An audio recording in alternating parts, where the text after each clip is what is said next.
After some big domestic decisions, Barack Obama is preparing for foreign policy talks as Afghan President Hamid Karzai is due to arrive in Washington Friday.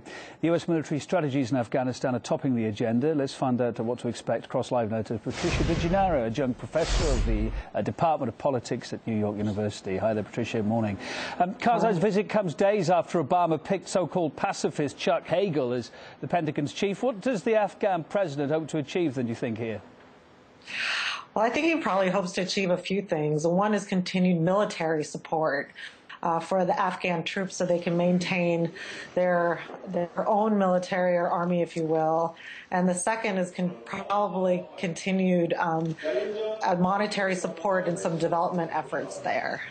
And should we expect changes in the US policy in Afghanistan anytime soon, especially, of course, when it comes to the number of troops left there after that pullout in 2014?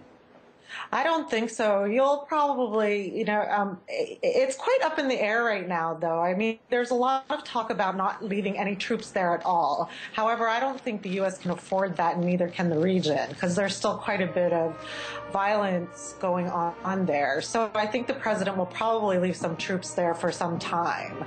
But I would assume that President Karzai is going to want them out, because it gives him it makes him look more powerful on the negotiating table and within the context of his own constituency. However, he also needs some protection, so it'll be a little bit of a catch-22 situation for them. Patricia, as we're heading into 2013, word on everyone's lips, drones. One of the crucial hurdles between Washington and Afghanistan, drone strikes. They seem to be off the agenda, though, at this upcoming meeting. Why is that? Well, I think they're more relevant in the Pakistani-U.S. relationship, because most of the drones are bombing the areas in Pakistan, Waziristan, and that area, the tribal areas. So it's really that antagonizing that relationship.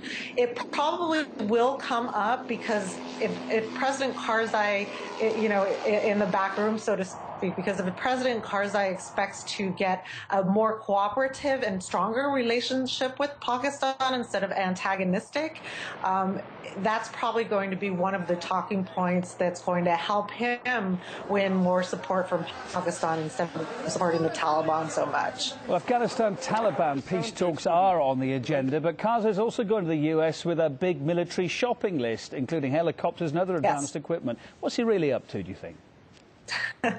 Yeah, well, I mean, it's like every other, country that they want the U.S. to support their military arsenal.